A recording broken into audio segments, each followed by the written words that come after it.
आपका न्यूज 18 में। मैं हूं विशाल और आप देख रहे हैं प्राइम नून एट 1। नेशनल कॉन्फ्रेंस के सदर डॉक्टर फारूक अब्दुल्ला ने कहा है कि बीजेपी को जवाब देना चाहिए कि 10 बरसों में उन्होंने कितने लोगों को रोजगार दिया है। डॉक्टर फारूक अब्दुल्ला ने कहा कि बीजेपी ने जम्मू कश्मीर से सब कुछ छीन लिया। फारूक अब्दुल्ला ने कहा कि उन लोगों को जवाब देना होगा जो कल तक पाकिस्तान की वकालत करते थे और आज इलेक्शन लड़ रहे हैं। उन्होंने कहा किसी पार्टी में लोग आते जाते रहते हैं। वो बेरवा से एनसी उम्मीदवार डॉक्टर मोहम्मद शफी के कागजात नामजदगी दाखिल करने के मौके पर उनके हमराह मौजूद थे। आगा सैयद रूहुल्लाह मेहदी भी इस मौके पर मौजूद रहे। नेशनल कॉन्फ्रेंस और कांग्रेस के प्रॉक्सी कर रहे हैं ताकि नौजवानों को रोजगार से महरूम किया जा सके। ये कल तरुण जुग का उनसे जरा पूछिए 10 साल में उन्हें कितने रोजगार दी है। यहाँ पे हमसे क्यों सवाल करते हैं? वो तो हुकूमत कर रहे थे। कहाँ है रोजगार यहाँ के लोगों की? क्या महंगाई को कम किया? बल्कि हमारा सब कुछ लूट के ले गए। अब इज्जत बच गई थी वो भी ले जा रहे हैं। उसे जवाब देंगे। राहुल गांधी बाद यहाँ पे सियासी करवट बदली है और जो अलायदी पसंद लीडर्स है वो और उनके रिश्तेदार फॉर्म भर रहे हैं, मेन स्ट्रीम पॉलिटिक्स में आ रहे हैं। तो किस नजरिए से आप देख रहे हैं इस चीज? ये उनको जवाब देना चाहिए। जो कल तक पाकिस्तान करते थे उनको जवाब देना चाहिए। राहुल गांधी ने आप भी पाकिस्तान के साथ बातचीत करने के हामी रहते हैं। ये बातचीत फारूक अब्दुल्ला नहीं कर सकते। ये बातचीत हिंदुस्तान के वजीर आज़म और पाकिस्तान के वजीर आज़म कर सकते हैं। ये उनका फैसला है। आप चाहते हैं कि मजीद आगे चलकर और बातचीत होनी चाहिए पाकिस्तान के साथ? मेरा पहला स्टेटमेंट भी देख लीजिए, उसमें क्या मैं कहता हूँ। बीजेपी कह रहा है कि इलेक्शन जो सरकार होगी वो हम बनाएंगे। किस तरीके से आप देखते हैं? हम भी देखेंगे, वो भी देखेंगे। राहुल गांधी ने कल बयान दिया था। राहुल गांधी फारूक साहब, क्या आपको लगता है कि इलेक्शन के बाद यहाँ स्टेटहुड रेस्टोर होगा? जो पावर्स दिए गए हैं वो एलजी के पास है। अगर यहाँ पर सरकार बना दी गई तो उस वक्त मैं आपको एक बात कहूँ, हम उनके गुलाम नहीं हैं। हम इस रियासत के मालिक हैं, यहाँ के लोग। ये बात याद रखिएगा और उनके पल्लवों से कहता हूँ, होश करें। राहुल गांधी तूफान आएगा, उस तूफान का मुकाबला करना पड़ेगा। राहुल गांधी ने कल एक स्टेटमेंट दिया, कहा कि जब नेशनल कॉन्फ्रेंस और कांग्रेस के बीच हुकूमत बनेगी तो आने वाले दिनों में 370 के लिए बिल असेंबली में पेश की जाएगी। क्या आपको लग रहा है कि ऐसा होगा? हुजूर, अल्लाह के वास्ते पहले इलेक्शन होने दीजिए, नतीजे आने दीजिए, जब सरकार बन जाएगी उस वक्त ये पूछिएगा। हाल ही में गुलाम अहमद खान यहाँ से मुस्तफा हुए नेशनल कॉन्फ्रेंस, एक बड़े वर्कर माने क्या जाते हैं करेंगे? बीरवा से। जमात में लोग आते हैं, जमात में जाते हैं, इसमें क्या करेंगे आप? कितने लोग गए, कितने लोग आए और आज भी आ रहे हैं। ये दौर चलता रहता है इलेक्शंस में। डॉक्टर फैसल साहब पे क्या कुछ नजरिया है नेशनल कॉन्फ्रेंस का? आपने हमारा मंशूर पढ़ा है? हाँ, अगर पढ़ा है तो वो मंशूर आप लोगों के सामने लाइए। और कांग्रेस लीडर और डूरू से पार्टी के उम्मीदवार गुलाम अहमद मीर सेंट्रल शाला टैंक से पर्चा नामजदगी दाखिल करने के लिए वो JKPCC के सदर तारिक हमीद कदा के साथ थे। मीर ने कहा कि उन्होंने मुशाहिदा किया कि कांग्रेस और नेशनल कॉन्फ्रेंस के मुख्तलिफ उम्मीदवारों ने एक दूसरे के खिलाफ आज़ाद उम्मीदवार खड़े किए हैं। गुलाम अहमद मीर ने कहा कि हाई कमान ने कल कश्मीर में मीटिंग की और वोटों को तकसीम करने की कोशिश करने वालों के खिलाफ सख्त कार्रवाई की जाएगी। तारिक हमीद कदा ने सेंट्रल शाला टैंक से कागजात नामजदगी दाखिल करने के बाद कहा कि वादी की सियासी हरकत 2014 के बाद मुकम्मल तौर पर बदल गई है। एक सियासी खला है जिसे पुर करने की जरूरत है। कश्मीरियों के हुकूक छीन लिए गए हैं। चाहे 2008 का हो असेंबली इलेक्शन या 2014 का पार्लियामेंट इलेक्शन हो, आज असेंबली इलेक्शंस के वास्ते पैरामीटर्स डिफरेंट है, कंटूर्स डिफरेंट है। वजह यह है कि इन 10 सालों में यहाँ के लोगों ने इतनी मुसीबतें उठाई हैं, इतना ऑपरेशन और रिप्रेशन रहा है बीजेपी सरकार की तरफ से, या हम कहें तो डबल इंजन सरकार की तरफ से। एक साइड से गवर्नमेंट ऑफ इंडिया और दूसरी साइड से पहले गवर्नर रूल फिर LG rule. So this election is totally different from the earlier elections. आज का इलेक्शन जो है वो हम लोगों की शिनाख्त का इलेक्शन है। वो हम लोगों की आने वाले नस्लों के लिए प्रोटेक्शन का इलेक्शन है। वो हमारे जो यहाँ के जो लोगों के जज्बात के साथ खेला गया, खिलवाड़ किया गया, हमारे जो इख्तियारात छीने गए, हमें जो डिसएम्पावर किया गया, उस सारे का इलेक्शन है। ये लेन और ड्रेन का इलेक्शन नहीं है। और इसमें मैं लोगों से कहना चाहूँगा कि don't take it non serious, इसको सीरियसली लीजिए, ताकि अगर इस बार कोई गलती हुई तो आइंदा 100 साल तक वो गलती सुधरेगी नहीं। देखिए 90 सीटों में 1, 2, 3 जगह इस तरह का हो सकता है कि कई लोग ये कि मैंने इतने साल काम किया, मेरी सीट क्यों छोड़ दी, मैं लड़ूंगा, जनता मेरे साथ में है। वो दोनों तरफ है। कोई एक तरफ होता तो हम इल्ज़ाम देते, हमारी तरफ से। और आपने देखा होगा कि 5 सीटें हमको फ्रेंडली में भी डालनी पड़ी, इसीलिए कि दोनों तरफ से स्ट्रॉन्ग मतलब ये क्लेम था। और इत्तेफाक से उसमें से 2-3 जगह है जहाँ पर बीजेपी का एटलीस्ट विजिबिलिटी नहीं है, तो वहाँ पर ये तय हुआ कि अगर ये लड़े, हम लड़े, जहाँ एक तरफा वोट पड़ना था, चलो 2 जगह जाए, 2 में से जो भी जीत के आएगा, तो बीजेपी को कम से कम वहाँ कोई स्कोप नहीं। मगर एक आध जगह पर हमें पहले फेज़ में देखना पड़ेगा जहाँ दोनों लड़ रहे हैं, तो उसको हम नज़र रखे हुए हैं। 11th आवर पर भी हमको अपील 2 में से एक पार्टी को विड्रा करना पड़ेगा विनेबिलिटी के हिसाब से, वो हम नज़र रखें, उसके लिए ऑब्जर्वर्स लगे हुए हैं। एक आध जगह पर जो हमने सीट नेशनल कॉन्फ्रेंस को दी, उसमें हमारे पार्टी का एक ओहदेदार चुनाव में उतरा है। और 1-2 जगह पर नेशनल कॉन्फ्रेंस के जो उनके प्रपोज कैंडिडेट थे वो भी इंडिपेंडेंट शेड में उतरे हैं। मेरे ख्याल से कल सीनियर लीडरशिप जम्मू कश्मीर में थी, उन सारी चीज़ों का मुआयना किया गया। आज या कल तक अपनी अपनी पार्टीज़ उन बागी लोगों के खिलाफ ज़बरदस्त एक्शन लेंगे।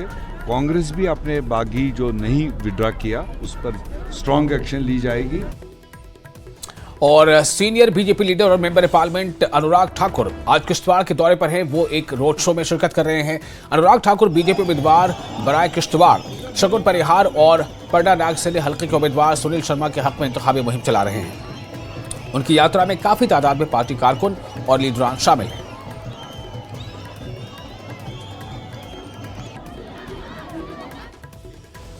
और बीजेपी ओबीसी मोर्चा इंचार्ज सुनील प्रजापति ने पार्लियामेंट में अपोजिशन लीडर राहुल गांधी पर जम्मू कश्मीर में रहने वाली ओबीसी कम्युनिटी के लिए एक लफ्ज भी न कहने पर सख्त हमला किया। सुनील प्रजापति ने कहा कि एनसी ने भी अपने मंशूर में रखा है कि वो इक़्तिदार में आने पर रिजर्वेशन का जायजा लेंगे।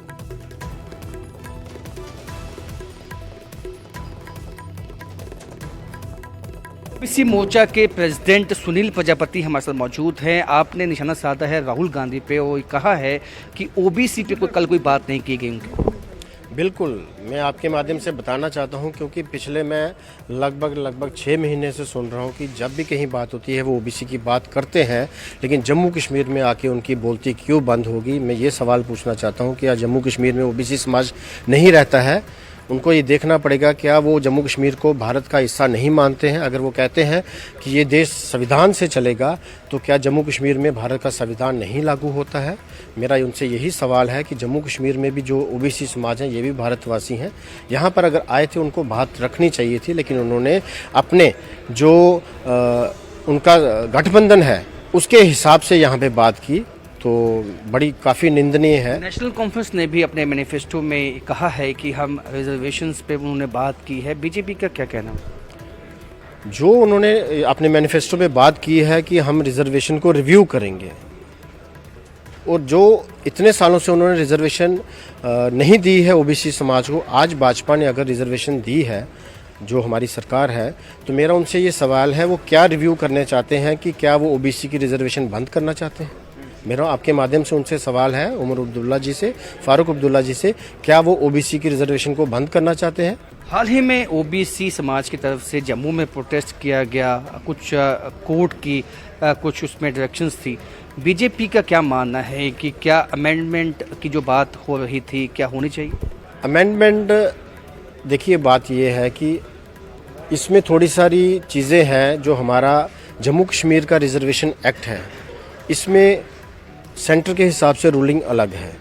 तो हमने अभी थोड़े दिन पहले पिछले महीने एनसीबीसी के चेयरमैन आए थे, तो हमने उनसे बात रखी थी कि ये जो नया SRO आया है 176, इसमें कास्टें तो ऐड हो गई हैं, लेकिन जो रूलिंग है वो पुरानी चल रही है। तो रूलिंग हमने डिमांड की है, जो सेंटर की रूलिंग है जो पूरे हिंदुस्तान में चलती है वो यहाँ पर लागू होनी चाहिए। तो निशाना साधा किया है राहुल गांधी पे कि वो जब बात करते हैं सभी समाजों की तो ओबीसी समाज पे उनकी तरफ से कोई बातचीत नहीं की गई है। और जिस तरह से एनसी अपने मैनिफेस्टो में कहती है कि वो रिजर्वेशन को रिव्यू करेंगे, तो सीधा सवाल उनसे कि क्या नेशनल कॉन्फ्रेंस रिजर्वेशन को ख़त्म करना चाहती है। कैमरामैन आशु के साथ वाजिद बैग, न्यूज़ 18 जामा। और जम्मू कश्मीर बीजेपी के सदर रविंद्र रैना ने राजौरी के नौशहरा असेंबली हल्के से अपने कागजात नामजदगी दाखिल किए। उनके हामियों की तरफ से रोड शो निकाला गया। अपने खिताब में रविंद्र रैना ने कहा कि वो जम्मू कश्मीर में जीतकर अगली हुकूमत बनाएंगे। मोदी हुकूमत ने समाज के तमाम तबकात के लिए बहुत कुछ किया है। रैना ने कहा कि वो सबका साथ, सबका विकास और सबका विश्वास में यकीन रखते हैं। सब पैसा दिल्ली से आ रहा है। इतने जड़े एनसी ने बड़े लीडर हैं, उमर अब्दुल्ला साहब को एक पत्रकार ने पूछा, आप इलेक्शन लड़ोगे? पहला आने से नहीं लड़ना। उन्होंने आख्या क्यों? उन्होंने कहा जम्मू कश्मीर में अगर कोई चीफ मिनिस्टर दूसरी पार्टी का एनसीपीडीपी का बन गया तो वो अपने दफ्तर में अपनी मर्जी से चपरासी भी नहीं लगा सकता। ये स्पीच आपने सुनी थी उमर अब्दुल्ला साहब की। क्या बोला था कि एनसी कांग्रेस का अगर कोई चीफ मिनिस्टर बनता है, पहला नहीं पता नहीं बनना,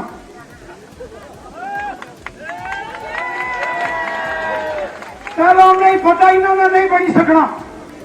लेकिन फिर भी ना आखिया अगर यहां एनसी कांग्रेस का कोई गलती से चीफ मिनिस्टर बन जाए तो वो अपने दफ्तर में अपनी मर्जी का चपरासी नहीं लगा सकता। ये किसने कहा था? अगर ये अपनी मर्जी ना अपने दफ्तर चपरासी नहीं लाई सकने तो इन्ना की जिताई के असा नहीं तू दिखाना क्या।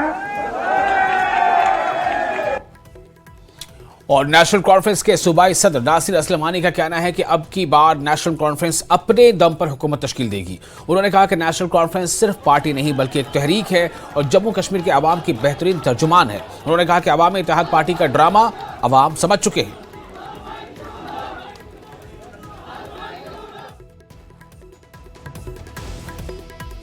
हमारे साथ बरह रास्त इस वक्त मौजूद है नासिर असलम वानी। नासिर साहब, आज पहली बार हमने देखा कि एक बड़ा यूथ कन्वेंशन कुपवाड़ा ज़िले में हुआ, तो आपने यूथ को मोटिवेट करने के लिए क्या खास कोशिशें की? देखिए जनाब, यूथ चाहती है कि उनसे सच बोला जाए और उनको जब खाली नारों से लुभाने की कोशिश की जाती है तो उसके साथ उसके हक में नहीं होते। हमने उनसे अपने नेशनल कॉन्फ्रेंस के बारे में जितने खदशात यहाँ पैदा किए गए हैं, यहाँ जो गलतफहमियाँ पैदा की गई हैं, उनको दूर करने की कोशिश की और उनको नेशनल कॉन्फ्रेंस की सही तारीख बताने की कोशिश की गई और मुझे पूरा यकीन है कि वो ये समझ भी गए। आज उनके पास ऑप्शंस हैं, ये पहला दौर नहीं है, उनके पास ऑप्शंस हैं, वो सब इंफॉर्मेशन उनके हाथ में है। वो सही और गलत में फ़र्क जानते हैं और सही और गलत में फ़र्क करना भी जानते हैं।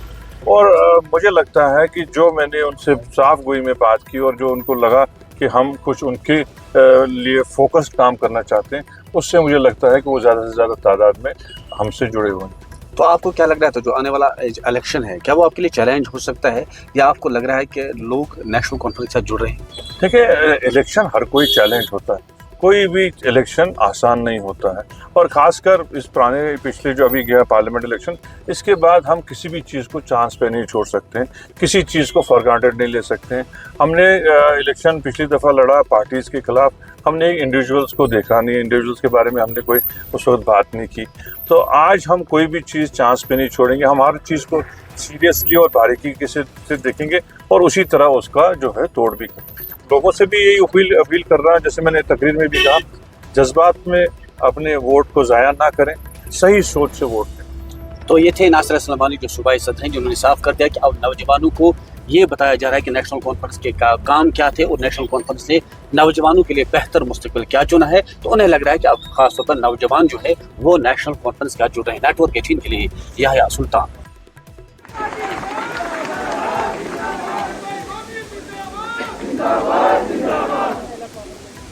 और कोई अब्दुल्ला, कोई मुफ्ती की सरकार अब नहीं आएगी इस राज्य में। अब इस राज्य को एक ऐसी सरकार की जरूरत है जो मोदी जी ने पिछले 10 साल में पूरे देश के अंदर एक बहुत महत्वपूर्ण परिवर्तन लाया, जिसका पूरा वर्णन अभी रविंद्र जी ने आपके सामने रखी।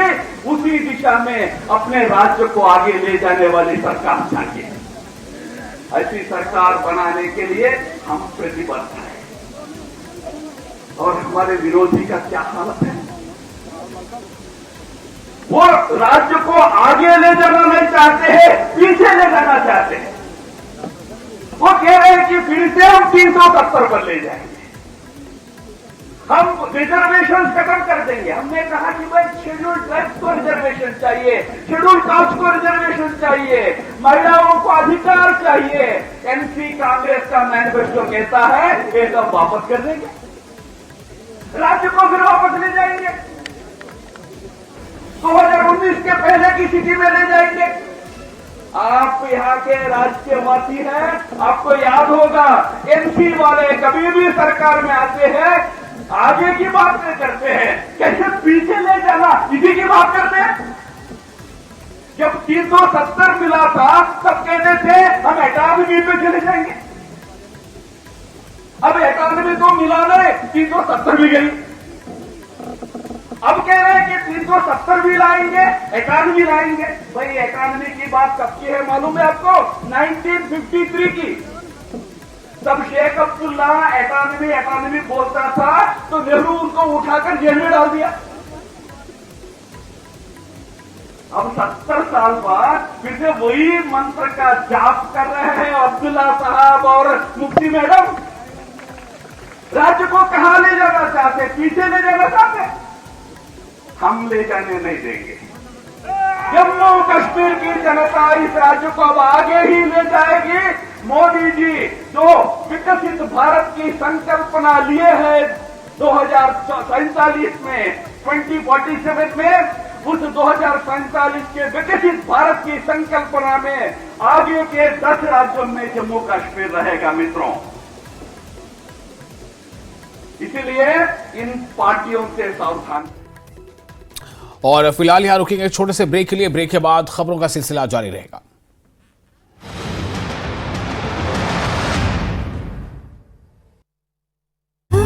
पार्टी ने काटा टिकट, 2 विधायकों की भी सीट बदली गई। जेजेपी छोड़ने वाले 3 नेताओं को बीजेपी का मिला टिकट। सफीदों से रामकुमार गौतम, उकलाना से अनूप धानक तो टोहाना से देवेंद्र बबली बनाए गए बीजेपी उम्मीदवार। यमुनानगर से विधायक घनश्याम अरोड़ा को टिकट मिलने पर जश्न जमकर नाचे समर्थक। विधायक घनश्याम अरोड़ा भी वर्करों के बीच नाचते दिखे।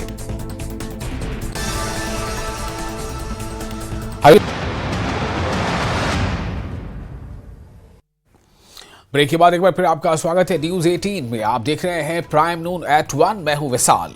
राजौरी जिले के गंभीर बंगला इलाके में एक हादसा पेश आया। हादसे में एक मुसाफिर की मौत हो गई है जबकि 3 दीगर अफराद जख्मी हो गए हैं।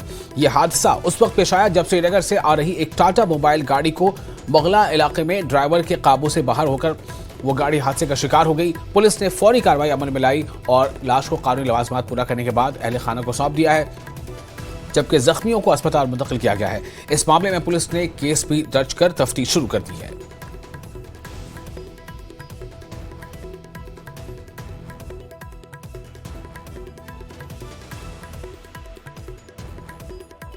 पुलका के पास, पुली के पास से आके खड्डे में गिर गई।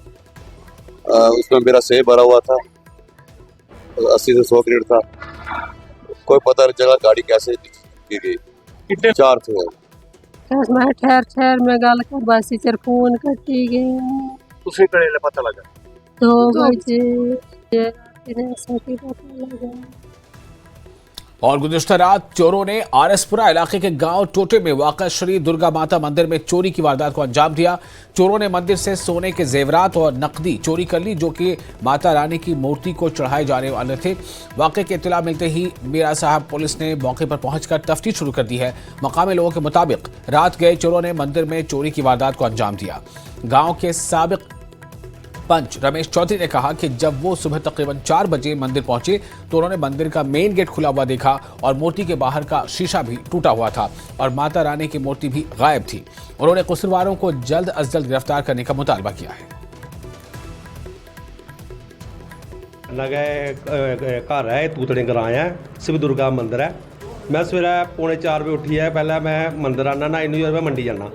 जियां मैं मंदिर पुज्जा 4 बजे 20 मिनट पर अगर दिखा कि लाइटां जगाइयां तो शीशा टुटे दा मंदिर दा, सोने नत्थ चढ़ी दी माता रानी तोले एक दी ते 15-16 हज़ार कैश पे दी इत्थे, वो भी गैप ते शीशा टुटे दा ते नत्थ भी गैप।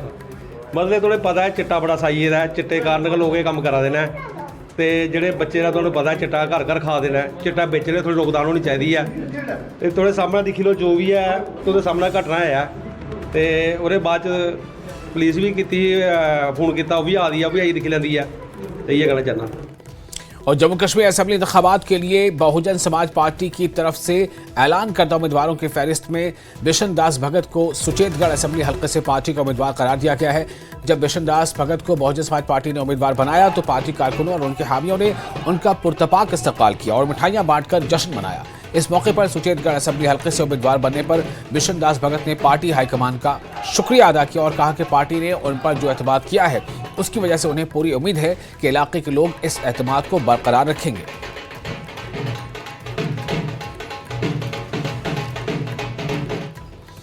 और communist party of India regional committee Jammu ने मीरान साहब में जम्मू कश्मीर में होने वाले असेंबली इंतखाबात के पेश नज़र एक प्रेस कॉन्फ्रेंस की।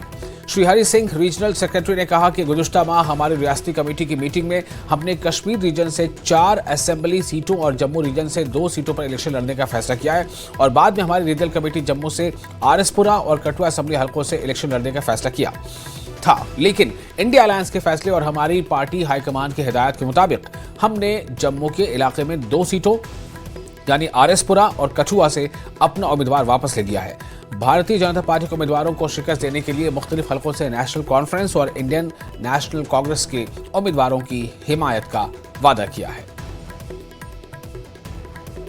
दोनों का कोई भी कैंडिडेट हो गिनने चाह, खास करके कांग्रेस और नेशनल कॉन्फ्रेंस का कोई भी कैंडिडेट हो है, क्या तरनजीत टोनी हुआ है, रमन पल्ला हुआ है या कोई और हुआ है, परवाह नहीं इस गल की करते क्योंकि पार्टी की समझ में नहीं चलनी है। असं कैंडिडेट कने कोई लेना देना नहीं है, असं पार्टी की अंडरस्टैंडिंग ने लेना देना कि कांग्रेस का केड़ा कैंडिडेट आता है, कांग्रेस अलायंस के केड़ा कैंडिडेट आता है। असं ही कोई मतलब नहीं टोनी आवे, असं ही कोई मतलब नहीं है पल्ला आवे। आई डैम केयर फॉर दिस। असं प्रॉब्लम ये है कि इस मुल्क की, इस स्टेट की, इस कॉन्स्टिट्यूंसी की अच्छे रास्ते पर कियां ले जाना है। और इसी के साथ इस बुलेटिन में फिलहाल इतना ही, लेकिन न्यूज़ 18 JKLH पर लगातार बड़ी और अहम खबरों का सिलसिला जारी रहेगा।